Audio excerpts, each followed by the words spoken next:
El tema de los videojuegos, yo creo que parte de la generación de los que estamos acá crecimos con el Pac-Man y Mario Bros. Space Invaders. Space Invaders, ¿ah? Matando monstruitos y en cierta forma tenemos esa imagen de lo que son los videojuegos, ¿ya? Pero últimamente han estado apareciendo una cantidad de artículos en prensa de todo el mundo sobre el auge de este tema. Hay quienes dicen que se está invirtiendo más en videojuegos que incluso en proyectos en Hollywood, ¿ah? Y que se está ganando mucho más dinero. Así es. En este tipo de emprendimiento. Y pues a uno le empieza a aparecer la pregunta, bueno, entonces ya no estamos hablando de Space Invaders nomás y de Pac-Man. ¿Qué está pasando con ese tema del Mira, cifras que yo manejo, ¿ah? Hollywood genera como 11.000 millones de dólares al año, ¿no? Eso es el negocio del cine en Hollywood. Y los juegos en Occidente están como en 45.000 millones de dólares. Yo diría que lo más relevante en mi interpretación es lo que le está pasando a los niños con los juegos. Porque los niños van a clase, van al colegio, aparece un profesor con un plumón y les empieza a hablar. Y los niños saben que lo que le está hablando está en internet. Entonces, y además la manera en que aparece la clase, para él no es motivadora. Porque yo tengo niños y mis hijos estudian con el MP3, en el computador, hacen las tareas en PowerPoint, detrás ponen Wikipedia, están chateando con 8 o 10 personas a la vez, tienen el celular prendido, la tele prendida, el perro entre medio, ¿no? Y aprenden. Yo digo, los niños hoy día son verdaderos bateristas mentales, ¿no? Son capaces de coordinar muchas acciones a la vez. Y lo mismo cuando ellos juegan, ¿no? O sea, cuando ellos juegan con su consola, yo digo, ninguno de nosotros es capaz de hacer lo que los niños hacen. No tenemos las habilidades que ellos han ido desarrollando. Entonces son personas que son capaces de coordinar muchas acciones a la vez y con un gran manejo del fracaso, porque los juegos consisten en equivocarse. Entonces el niño se equivoca, parte de nuevo, se equivoca, parte de nuevo, ¿no? Entonces está muy entrenado en esto de fracasar, ¿no?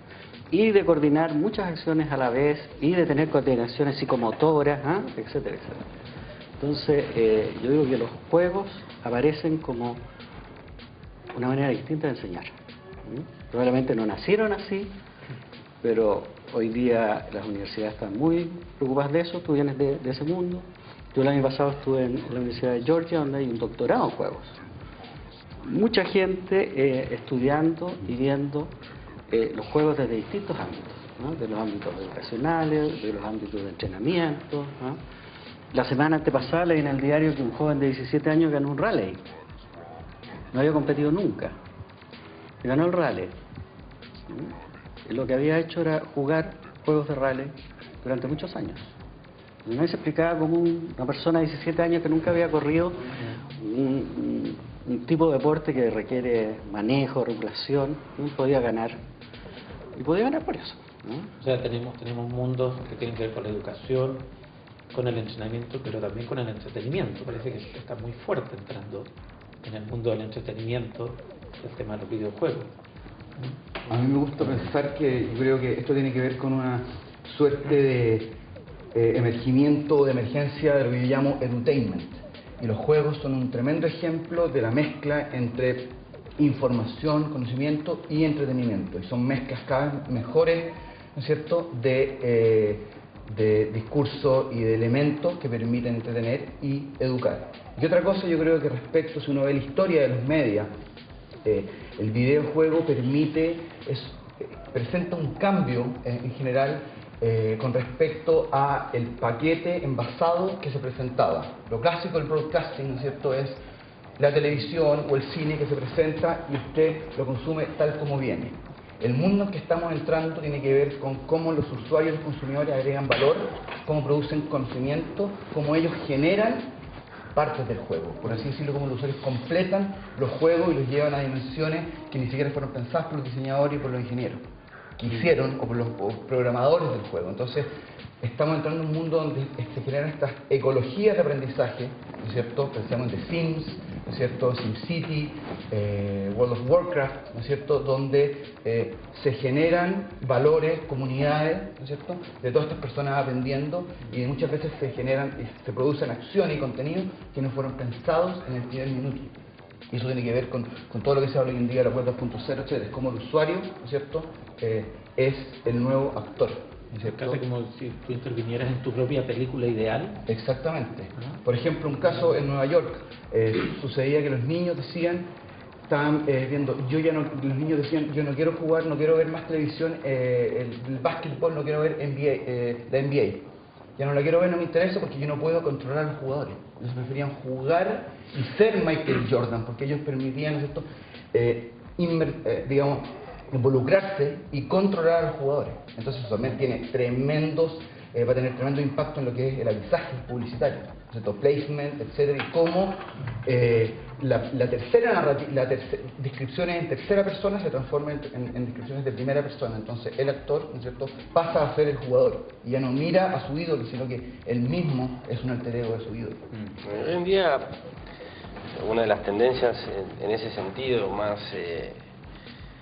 que más ha destacado, por lo menos en los últimos 2 años, es algo que obviamente tiene bastante más que 2 años, pero que ha generado alguna especie de auge, que son los mundos persistentes, o es la posibilidad de, alguien mencionó el World of Warcraft, o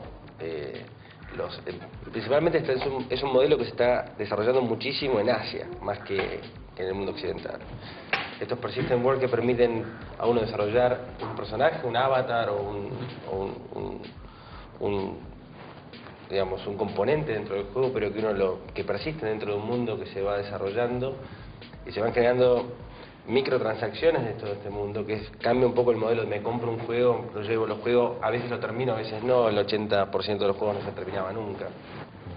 Ahora la gente está más acostumbrada, o hay un grupo, un sector que está mucho más acostumbrado a persistir dentro de un juego, ¿no? El World of Warcraft es obviamente uno de los ejemplos de Occidente más destacados, pero lo interesante es ver lo que está pasando en Corea o en China con lo que son estos mundos persistentes. Uno de los más conocidos, o que tuvo un poco más de prensa hasta ahora, es Second Life, pero ese es un poco el modelo, de alguna manera, que hoy se ve como con el mayor potencial, ¿no? El hecho de que uno pueda continuar. Sí, porque es un cambio muy fuerte, porque antes, claro, la idea que uno tenía un juego, uno entraba al juego y se acababa el game over que le aparecía.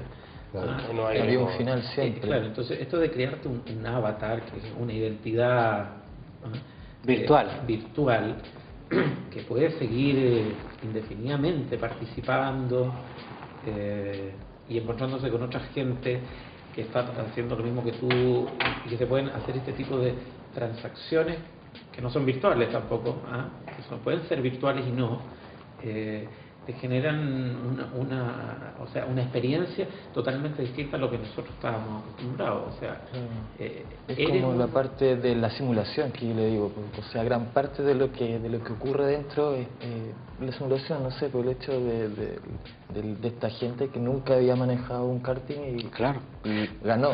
Ahora, hay algo ahí que mirar desde la biología, ¿no? Porque los seres humanos no distinguimos, nuestra biología no distingue entre realidad y ficción. Uno va a ver una película triste y te da pena, y uno cuando es niño ve la película de Superman, y se cree Superman, que a uno también le pasa, o sea, una película alegre y sale con un estado de ánimo especial, ser triste, etcétera. Entonces la gracia de estos mundos virtuales es que tú lo vives como realidad, Entonces, el tener un avatar y empezar a jugar, ¿no? En este mundo virtual estás tú proyectado, ¿no? Y te pasan cosas, ¿no? Yo diría que lo más interesante, yo recuerdo cuando entré por primera vez a Second Life, ¿no? Me inscribí, empecé a jugar, llegué a un mall donde habían unos cines. Entonces se acercó otra persona, porque esto de conocer además gente que no sabes quién es, ¿no? Y te haces amigos virtuales, ¿no? Y me dice que vayamos al cine, pero a otro avatar de sexo femenino, y yo me corté, porque la primera cosa que uno aprende a jugar en Second Life es que hay que tener dinero, ¿eh? El dinero que se maneja dentro de Second Life, y yo no tenía, entonces no podía pagar, me pasaron esas cosas, ¿cómo le pago? Todavía no podía manejar bien el chat, ¿eh? Y me quedé complicado con esta cosa que me pasó. Y al otro día dije, claro, aquí está el aprendizaje de esta cosa. Pues yo le puedo producir quiebre a la gente. La puedo poner en situaciones de entrenamiento, ¿no? Y lo que me pasó fue que no supe reaccionar ante una invitación. Le podría haber dicho, ya, pero págame. ¿No? ¿Ah? O sea, mi historia me bloqueó. Bueno, la niña avatar se fue, ¿ah? Pasó otro señor, claro, y se fue al cine. Ahora tú entras al cine, ¿ah? O sea, es muy interesante el fenómeno de ser un avatar. Yo rescato mucho eso, o sea, es una experiencia real. Es una experiencia Es que real. una experiencia real siempre, o sea, al final si tú piensas, es que es realidad, es como la película. Al final la realidad es la interpretación de tu cerebro que pasa por tu ojo y, o sea, sin ojo no hay una interpretación real de lo que está pasando.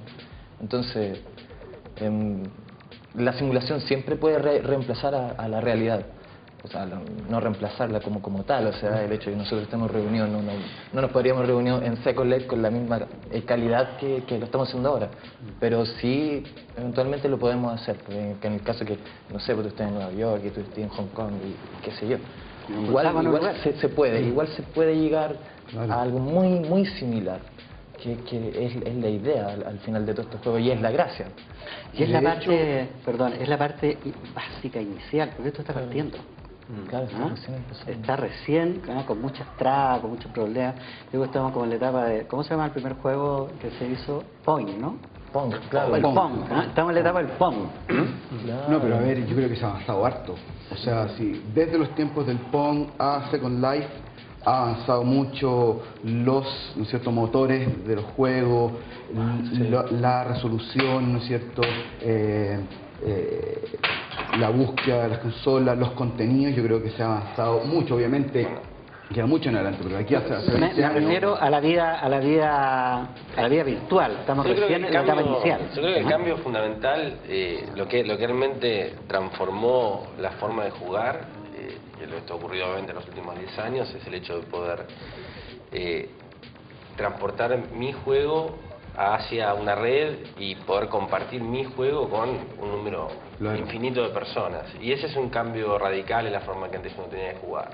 Uno pasó del sofá, couch play, de poder sentarse y jugar, y en todo caso jugar con los amigos, pero generalmente los que cabían en el living. Casi una actividad onanista a una cosa un poco más, digamos, muchísimo más abierta. Y eso creo que es el cambio fundamental, y lo que está obviamente hoy siendo el motor del desarrollo de todos estos nuevos emprendimientos. Si uno busca la diferencia, obviamente, el avance gráfico, el avance de contenido, obviamente ha sido muy grande. Y en los últimos años la industria ha crecido en esa dirección.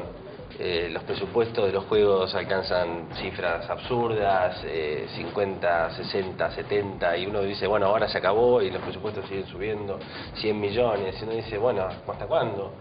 Las consolas siguen en esta puja de poder, Sony cada vez, bueno, y todo uno ve todo esto, pero en realidad esa es como una misma tendencia que no cambia mucho la dirección desde el Pong hacia el Pac-Man, hacia los 16, 32, 64 bits, hacia la evolución tecnológica, pero a nivel cultural, a nivel sociológico, creo que el gran cambio es el hecho de poder compartir mi juego con desconocidos. Y yo creo que en ese sentido sea un Pong que puedo jugar a través de internet, o sea Second Life que me permite tener un alter ego cuasi real o simulado. Eso es como un extremo, ¿no? Hay un abanico enorme de posibilidades que yo tengo hoy para poder compartir un momento de entretenimiento entre un infinito número de personas, de infinito, o sea, imagínense la dimensión a nivel de países y a nivel de culturas. Que yo creo que el cambio fundamental o radical estuvo ahí, estuvo en el 94, 95, cuando empezó un poco a... Con el emergimiento de internet y en el Yo juego, creo que en los sí. Massive Multiplayer, Los Massive Multiplayer, online claro, games. que tienen, si uno se pone a pensar, no tienen 2 años, tienen 10. O sea, Blizzard, la compañía que de alguna manera hoy es más reconocida por el World of Warcraft, es obviamente creo que una de las compañías más rentables y que más se ha desarrollado en los últimos 5 años. Comenzó hace mucho tiempo, estamos hablando del 90 y tantos. Han invertido muchísimo dinero en el desarrollo del juego, ¿no? Pero ganan un montón. De hecho, digamos, los conocemos bien nosotros y ganan un montón. O sea, el modelo que ellos han puesto, que ellos empezaron a perseguir desde hace mucho tiempo atrás, fue un modelo que evidentemente fue acertado.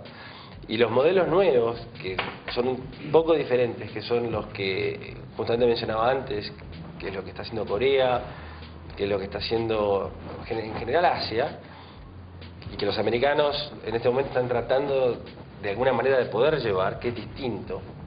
Si ustedes ven los números, por ejemplo, globales de lo que está ocurriendo en esos mercados, es una cosa increíble a nivel de persistent worlds, a partir de mundos persistentes, similares al World of Warcraft, similares, pero con una estructura de negocios, un modelo de negocios completamente distinto. Y bueno, acá hablamos de educación, hablamos de un montón, pero finalmente, y eso lo puedo decir yo, estando dentro de esta industria ya hace 5 años, la realidad es que la industria hoy se maneja no con muchos valores altruistas. Hoy la industria funciona a través de un foco exclusivo en el negocio. Las decisiones se toman exclusivamente pensando en el negocio y finalmente se piensa en un producto. Ojalá lleguemos a un punto donde se tenga un poquito más de conciencia del impacto social que puede generar un videojuego. Estas discusiones están todos los días y todo el mundo siempre, digamos, hay siempre publicaciones que hablan de la violencia, la no violencia, la educación, la no educación de los videojuegos. La realidad es que a la industria le importa poco y nada. Lo único que le importa es que su título no tenga una calificación demasiado alta para que tenga más ventas, pero desde el punto de vista de conciencia social, o jamás lo he escuchado, por lo menos de un ejecutivo de esta industria, nunca en mi vida. Y esa es la realidad. Y esa es la realidad que en definitiva creo yo, a partir de este, digamos, aparente auge que tiene esta industria, probablemente empiece a involucrar a gente de otros sectores, que finalmente sean los que empujen de alguna manera un mayor desarrollo de otro tipo de valores dentro de los juegos. Hoy en día son productos entre, como las películas, como Hollywood, están hechas para vender, no para educar, ¿no? Y esa es la realidad. Ese es el desafío, yo creo, de agencias de desarrollo a la innovación y desarrollo a la educación, Corfo, Ministerio de Educación. Yo creo que en Chile estamos un poco atrasados en la manera justamente en cómo estamos apoyando esa innovación, ¿no es cierto?, y el uso y el desarrollo de nuevos contenidos. O sea, que ya hay universidades, ¿no es cierto?, que dan clases adentro de Second Life. Me tocó participar en MIT, una clase adentro de Second Life. Porque no se trata solamente de tener avatar y juntarse con una niña aquí y allá, sino que ya hay Walmart vende productos, ¿no es cierto?, y universidades dan clases adentro. O a mí me tocó estar muy de cerca en Games to Teach, iniciativa en MIT, de desarrollar juegos con contenidos educacionales. Yo creo que, y pensemos que también se pueden desarrollar juegos, ¿no es cierto?, que no son tan caros, que de hecho se han ocupado en educaciones, por ejemplo, políticas públicas y educación para la ciudadanía, donde básicamente son juegos flash, no estamos hablando nada muy complejo, y que se desarrollan y que están disponibles en la web. Yo creo que en Chile, ¿no es cierto?, por lo que hacemos, porque los niños, y diría los niños jóvenes, vienen ya con toda esta estrategia, ¿no es cierto?, de multitasking de nuestros contenidos. Es necesario que invirtamos, ¿no es cierto?, parte, ¿no es cierto?, del royalty dinero que tenemos para generar innovación endógena con empresas acá y también, ¿por qué no?, aliarse con otros centros. A mí me tocó estar de cerca en una iniciativa que está haciendo, por ejemplo, Singapur. Tú hablas de Asia. Singapur ha invertido $200 millones en una alianza con MIT por 5 años para desarrollar juegos educacionales, ¿no es cierto?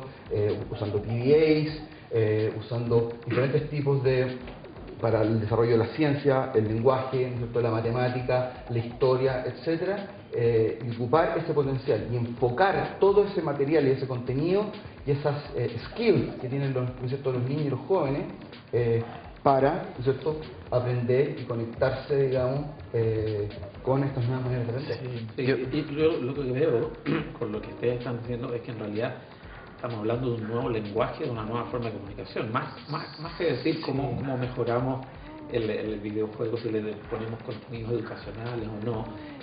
Creo que el videojuego en sí mismo está siendo una herramienta de lenguaje que se puede utilizar para la entretención, como tú dices, se puede utilizar para la educación, para el esa es la gracia que yo le encuentro, para la política. Porque originalmente, no sé, cuando empezamos con esto de Second Life,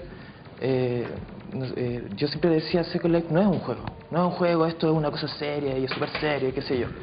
Pero en realidad ese no era mi fin original cuando empecé a investigar esto, porque la gracia era esa justamente, pues era un ambiente más lúdico para trabajar, para estudiar, para lo que fuera. Era esa la gracia, o sea, volver un poco más juego y a la vez un poco más rápido todo el proceso de trabajo, de aprendizaje, de divertirse, de lo que fuera. En el fondo, sí, a mí me encantan las computadoras, me encanta estar 8 horas frente a ellas, pero sería ideal estar solamente 6. Creo que hemos inventado máquinas y no ha cambiado mucho nuestro estilo de vida, como que seguimos trabajando 8 horas, no estamos trabajando ni 7 ni 6. Y creo que ahora es cuando se da ese momento en el que vamos a empezar a cambiar socialmente todo esto, porque es mucho más rápido. O sea, yo ya no agarro un archivo, a ver cómo lo explico, no mato yo antes un mono y luego tú vienes y lo rematas, sino que los dos lo estamos matando a la vez. Eso es el trabajo colaborativo. Estamos trabajando mucho más rápido porque no estamos ayudando. La gracia es o sea, no tanto de llegar al juego, sino que más que nada de que yo me organizo contigo, me tengo que organizar contigo de alguna manera. Si tú me caes mal y tú me caes mal y ese gallo nos cae mal, bueno, vamos, ¿sabes qué? Organicémonos, vamos, matémoslo y no sé, pues ese desarrollo que se da en la vida real, ese trabajo colaborativo o sea, de hecho es la base misma que bueno, se plantea hace quizás 20 años atrás en la computación. Siempre fue la gracia total. Sabes que ese es un fenómeno interesante de los juegos. Sí, pues. Si tú entras a un juego como el World of Warcraft, no puedes jugar solo. No, pues es imposible. No puedes, no avanzas, ¿no? Entonces hay una manera de jugar y tienes que ser un ente social para poder jugar. Tienes que hacerte amigo, buscar una comunidad, y la otra cosa es que tú decides tu futuro dentro de ese juego, ¿no? Entonces se generan unas relaciones sociales que antes no existían, ¿no? Claro. Voy a poner de nuevo ejemplo a mis hijos. Yo tengo hijos gemelos y el año pasado, para su cumpleaños, me comentaron que sus amigos de internet con los que ellos juegan, que uno está en Israel, el otro está en Italia, el otro está en Puerto Rico, hay otro en Bolivia, y creo que uno en México. Es un gemelo, el otro tiene otro, se juegan como 5 o 6. Me comentaron que les habían celebrado el cumpleaños por internet. Me dicen el cumpleaños por internet, yo pensé que le habían mandado un mail, una tarjeta de estas con animación, y me dijo, no papá, me hicieron regalos. Me regalaron, qué sé yo, unas botas mágicas, un sombrero de no sé qué. Ahora, esos objetos en los juegos son valiosos. Muy valiosos. Son muy valiosos. Entonces, yo dije, ¿cómo estos tipos han generado relaciones afectivas con gente que no han visto nunca? Y sí, pues yo tengo amigos, nos juntamos a tomar cerveza y vamos jugando y el TeamSpeak y bla, bla, bla. Y claro, y le hicieron regalos valiosos. Entonces, a mí se me prendió una luz roja. Dije, ojo, esto no es tan Y eso es interesante desde Claro. el sentido de la perspectiva, digamos, si uno mira sociológicamente la sociedad latinoamericana, la sociedad chilena, donde hemos tenido muchos problemas históricamente para relacionarnos entre extraños. Nuestra relación siempre ha tendido a ser entre conocidos, ¿no es cierto? Y en cierto grupo familiístico, y eso tú lo puedes ver en la empresa, en la política, etcétera, ¿no es cierto? Donde la relación con el extraño, aquel individuo extraño, siempre ha sido dificultosa y es alguien que yo no confío, en niveles bajos de confianza. Entonces, muy interesante cómo estas plataformas tecnológicas nos pueden permitir empezar a cambiar esta matriz cultural, ¿no es cierto? Y empezar a juntarse con extraños, ¿no es cierto? Y otro tipo dentro del país o fuera, y eso permite, ¿no es cierto?, nuevos lenguajes, nuevas maneras, ¿no es cierto?, de relacionarse y nuevas culturas, por no decir, ¿no es cierto? Estamos, nuevos afectos, en ¿no? advenimiento, ¿no es cierto?, de una nueva Y nuevos cultura. acontecimientos, de hecho, no sé, lo que usted comentaba, yo una vez asistí a un funeral en Lineage, que es un juego asiático, en Lineage. Eventualmente en las noticias, de hecho salió en las noticias, una niña de 15 años andaba con otro amigo y el amigo se le disparó el arma y bueno, murió la niña. Coincidentemente esta niña jugaba Lineage, en el mismo servidor donde yo estaba jugando. Y el GM, que es como la persona que controla el servidor en ese instante, hay distintos GM, dice, oye, ¿saben? Se murió la niña tanto, si vieron la noticia. Nos vamos a juntar en el Coliseo, los que quieren llegar vengan porque vamos a hacer una ceremonia. Una ceremonia.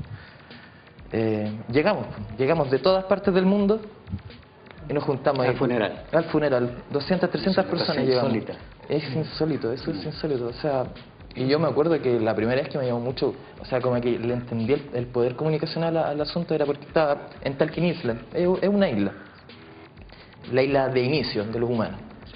Estaba ahí y al principio uno juega solo, los primeros niveles, en general no se alía mucho con mucha gente. Y alguien por ahí me dijo que en vez de pagar un teleport mágico para que me llevara al continente, había un barco que pasaba cada 2 horas. Así que fui a ver al barco, porque no sé, pues, el teleport costaba 10.000 arenas y el ticket del barco costaba solamente 2.000. Entonces llego y me encuentro con un español. Hola, sí, soy de España, jajaja, sí, buena onda. Esperemos al barco, pues sí, esperando el barco, conversando de la vida, qué sé yo. Y él me cuenta que tenía 8 años, era un niño de 8 años. Y yo tenía 28 en ese tiempo. Sí, loco, ¿puedo ser tu papá? Sí, pues loco, aquí estamos, pues, esperando un barco. ¿Qué onda? Esa es otra cosa interesante, ¿eh? Eso- No hay mucha edad en No los hay juegos. edad. Eso independientemente del juego, o sea, hablamos de Second Life, Lineage o cualquier otro juego, el comportamiento social creo que es lo más relevante. Y ese comportamiento social es producto, obviamente, no tanto de la evolución de los videojuegos, sino de la evolución de las comunicaciones. Yo creo que obviamente es un resultado natural, es la integración de todo lo que estamos viendo en cuanto a los nuevos medios las nuevas formas de diálogo que existen, integrada a una industria como la de los videojuegos. Y yo creo que el impacto lo estamos viendo en todas las formas de comunicación. Lo estamos viendo en la televisión, lo estamos viendo en YouTube, estamos viendo los podcasts, estamos viendo... O sea, evidentemente todo está cambiando. La forma en cómo interactuamos y cómo nos comunicamos, cómo absorbemos conocimiento. Y eso es, obviamente, él está relatando una historia como si no nos hubiera dicho que estaba es una historia dentro de un juego, podríamos haber asumido que es una historia real. E incluso podríamos haber asumido que estaba loco en algún momento, porque tan vivo lo que estás contando, estás esperando el barco. Y lo vive así, lo vive como real.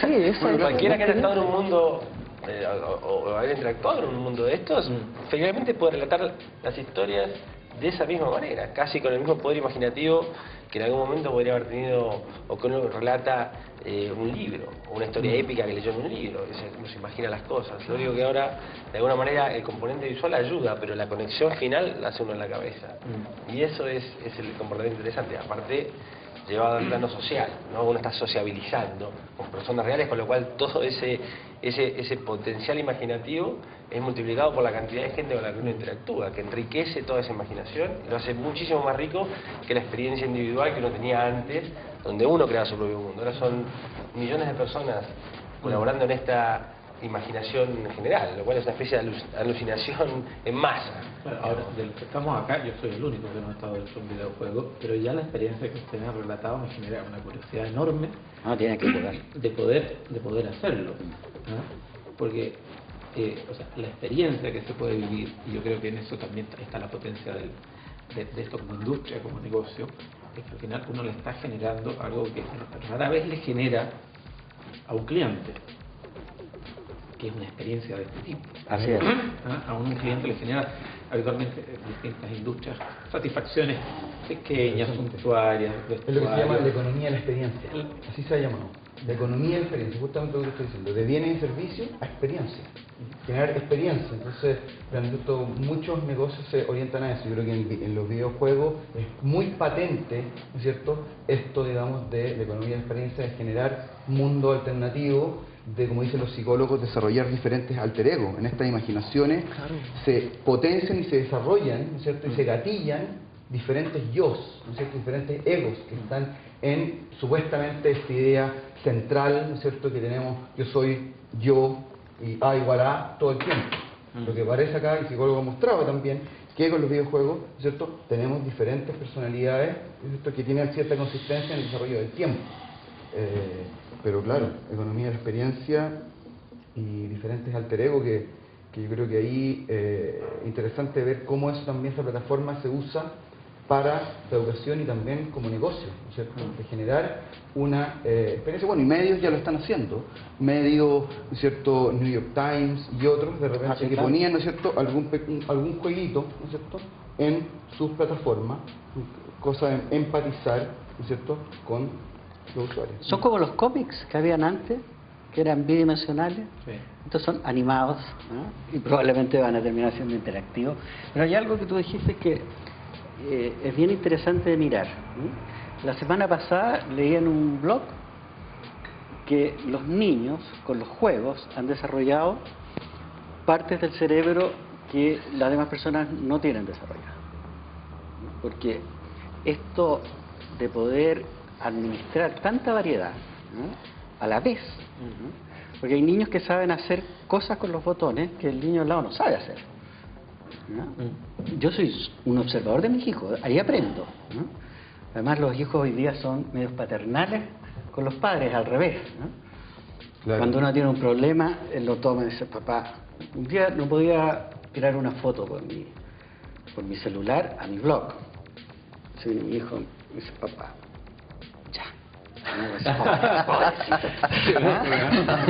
el mundo al revés, digo yo. Bueno, entonces estos niños, digo, tienen muchas habilidades que nosotros no tenemos y no vamos a tener. Una de esas es que con los juegos aprendieron a estudiar en grupo. Un fenómeno que les pasa a los niños, que no estudian solo hoy día. Estudian por internet y en el chat, entonces se juntan a estudiar. Y si la Wikipedia no le entrega la respuesta, la tiran a un foro. ¿no? Saben navegar, ¿no? Saben que la información está ahí, ¿no? Saben que no necesitan necesariamente el libro de clase para tener acceso al conocimiento, ¿no? Y han vivido con el Animal Planet, ¿no?, con todos estos canales de televisión culturales. Por lo tanto, ellos tienen mucha información, ¿no?, y han aprendido desde niños, ¿no? El mundo jurásico, ¿no? Hoy día casi todos los niños conocen a todos los seres prehistóricos y te dan los nombres y detalles, ¿no? Y uno queda, dice: ¿cómo aprendió tanto?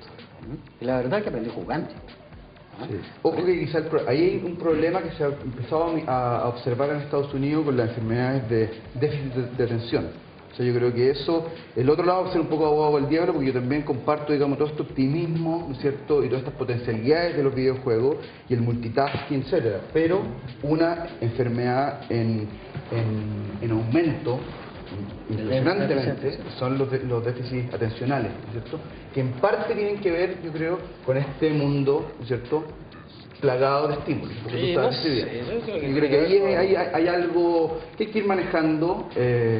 O sea, Estados Unidos lo ata no solo entre los niños, sino en los adultos. Es la enfermedad, pseudoenfermedad, porque no es una enfermedad que te va... Y ahora te meten Ritalin. Yo el problema que bueno, yo lo que veo, el problema muchos es que amigos míos son grandes personas que ya... por eso, a mí en realidad me produce una doble... Porque claro, porque también, digamos, yo no sé si es marketing del Ritalin. Ahora todo el mundo, cualquier chico que es un poquito más hiperactivo que el resto, ¡pam!, lo vamos a dopar. Yo te aseguro que todos nosotros fuimos a mí me habían dopado, por suerte caracterizado. no había Ritalin, porque si no yo a mí me hubieran, yo obviamente prendí fuego el colegio, hice un montón de cosas que no debería haber hecho. Pero, Yo que le va a pero al mismo tiempo, digamos, y obviamente hoy lo veo en perspectiva y me río mucho, pero obviamente era, y podría haber sido perfectamente caracterizado como una persona con déficit atencional, pero en realidad es que me interesaban otras cosas, estaba siempre interesado por otras cosas y otras cosas me movilizaban. En realidad tenía mayor conciencia de mi tiempo y lo importante que era aprender todo lo posible en el menor tiempo posible, que creo que tiene que ver también con otro fenómeno cultural, que es tratar de consumir información de la forma más abreviada y sintética posible, porque uno toma conciencia en algún momento que hay demasiado poco tiempo para todo lo que hay que aprender. Y hoy en día vemos el fenómeno en muchas cosas, lo vemos en YouTube, lo vemos en los podcasts, como decía, y esta necesidad de empezar a consumir como pequeños pequeños fragmentos de lo que uno estaba acostumbrado antes a dedicarle, no sé, 4 o 5 meses a algo. Ahora trata uno y obviamente eso va a tener, y tiene, obviamente, va a bajar la calidad, tal vez, de lo que antes uno absorbía. Pero uno tiene que empezar a entender que esa es la nueva forma. Y hoy en día estamos recién comenzando, entonces es lógico que, por ejemplo, la gente ataque la Wikipedia porque no tiene la misma solidez que la enciclopedia británica. Pero la enciclopedia británica, por favor, es tan anticuada como el fijador de pelo que usaba mi papá. Yo como la gomina. Exacto, como la gomina, iba a decir la gomina, pero por ahí no me entendían. Pero esa me huele a tango. Y hoy en día la gente ataca de alguna manera a eso, pero evidentemente con cierta razón, porque es un proceso que va a demorar en que de alguna manera se consolide. Pero el otro día veía que, por ejemplo, algo que yo consumía habitualmente, que eran podcasts de universidades en iTunes, por ejemplo, y que yo lo empecé a hacer de una forma casi automática, hoy se transformó en una sección especial dentro del iTunes, que es iTunes U. Y todas las universidades americanas, sobre todo las más reconocidas, están en este momento poniendo sus cursos ahí dentro. Entonces, bueno, ahí ¿qué diferencia de calidad tenemos? Y eso tiene que ver un poco con lo que está ocurriendo, ¿no? Que creo que va más allá de los videojuegos. Eso otro tema que es justamente iPods y es la portabilidad del conocimiento. O sea, la sociedad móvil del conocimiento y lo que se llama la computación ubicua, ¿no es cierto? Que hay red de computación en todas partes. Y eso presenta un desafío también, cuando tú hablabas, ¿no es cierto?, 8 horas frente al computador, los juegos, pensemos en el futuro, los juegos del futuro van a ser, ¿no es cierto?, también en el celular, y tú vas a estar jugando en el ambiente. Y eso yo creo que lo encuentro tremendamente interesante, cómo las tecnologías también nos van a empezar a conectar con los ambientes físicos y urbanos, y nos van a reconectar. Lo que se llama la revancha de la geografía, porque de alguna manera, ¿no es cierto?, los primeros computadores, la primera historia de la computación de alguna manera nos separó del espacio físico, ¿no es cierto?, la virtualidad y todo. Ahora estamos de vuelta y el espacio físico, por los sistemas de localización, etcétera, pasan a ser muy potentes. Y en el fondo tú estás, digamos, en el medio, ¿no es cierto?, de estas redes. Yo creo que eso representa el nuevos superavatar desafíos nacionales para el diseño de los juegos, que no van a ser solamente, ¿no es cierto?, en una plataforma que tú estás jugando, tú vas a estar jugando en el medio de la ciudad. Y de hecho ya hay alguna experiencia en Claro, yo planteo eso del superavatar porque miren, no sé, mi hermano jugó Lineage, se demoró en llegar al level 78, algo así como un año, ¿ya? Claro, era el líder del servidor, el más fuerte, pero si él se quería cambiar a WoW, de cero de nuevo, otro año más. Si se quería cambiar a, no sé, Second Life nadie lo conoce. Pero entonces toda esa experiencia de un año no vale nada, no vale nada. Entonces la idea es como que existen las telefónicas, ¿no es cierto? Las telefonías, tú tienes una empresa, tú tienes otra, todos tenemos un celular, pero yo no te puedo llamar a ti, ni tú a mí, ni nada, pues. Nos podemos llamar solamente los que tenemos este celular. Entonces la idea es justamente esa portabilidad. Hacer roaming de tu avatar. básicamente. Claro, claro. Es que la gracia de los juegos en el fondo es la persistencia. Pues si tú recreas una simulación de cualquier tipo, la gracia es que esa simulación sea persistente, pues, de que tenga una durabilidad al menos. Dentro de las consolas Claro. ya lo están haciendo. Lo está haciendo, pues si lo puedes ver en la Wii y lo vas a ver ahora en la PlayStation 3 con lo que es el PlayStation Home, que básicamente es un Second Life dentro del sí. mundo de PlayStation, Claro. digamos. Que bueno, la gente ahora dice que es un poco aburrido, digamos. La realidad, a veces, si uno hace cosas demasiado reales, la realidad no es divertida. Exactamente. La realidad pura no es divertida. La simulación absoluta no es divertida. Tiene que tener algo diferente. Y un poco se le critica eso. Pero las dos consolas, por lo menos tanto la Wii de una forma un poquito más, mucho más Nintendo, porque es mucho más cartoon, por decirlo de alguna manera, mucho más de la imagen de Nintendo, y Sony con PlayStation Home, que es mucho más orientado hacia la parte gráfica, hacia algo mucho más real, con un Second Life. Ya lo están haciendo, y lo que pretenden, lo que va a ocurrir es que tu personaje que vas a desarrollar va a participar de los diferentes juegos. Por darte un ejemplo, tu personaje va a poder jugar el Grand Theft Auto y probablemente lo maten, pero al mismo tiempo lo vas a poder portar y lo vas a poder desarrollar a través de los diferentes juegos. Que es un poco lo que tú dices. No creo que nunca se pueda poner todo el mundo de acuerdo, como decís, con las telefónicas, porque Claro. es un problema de negocios bastante más complicado, pero sí a partir de las consolas, que son un poco los que nuclean eso.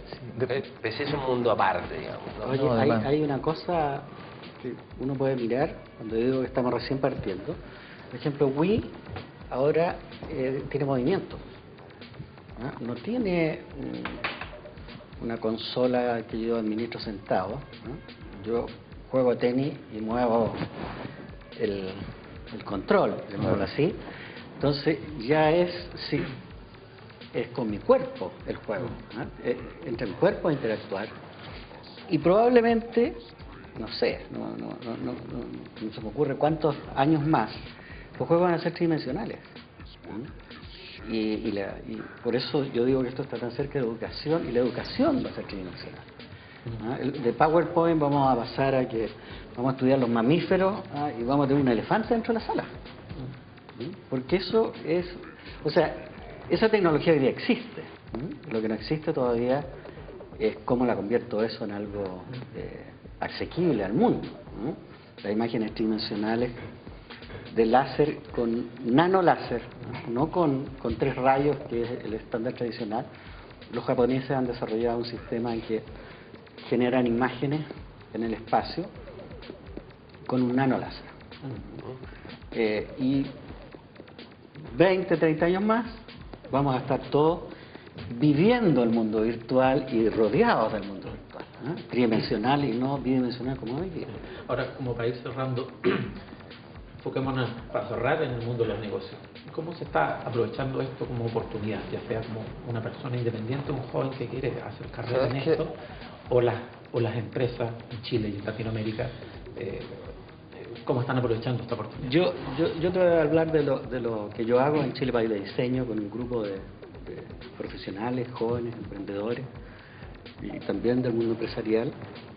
Es hacer de esto una oportunidad de negocio para el país, ¿no?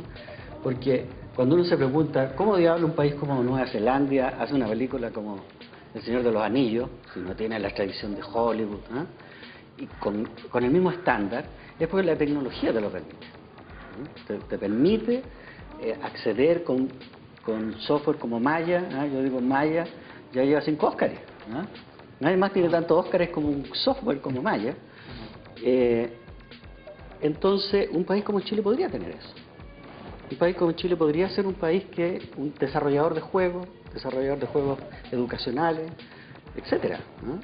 Eso necesita la masa de personas, Masa crítica, la red, voluntad política. exacto. Tenemos plata en el royalty que está aguantándose ahí, estamos metiendo $300 millones en el Transantiago. Así es. Damos un poco para financiar, porque hay empresa, hay talento, ¿no es cierto? Y hay contactos con grandes centros. Ya hay mercado, porque es un mercado mundial.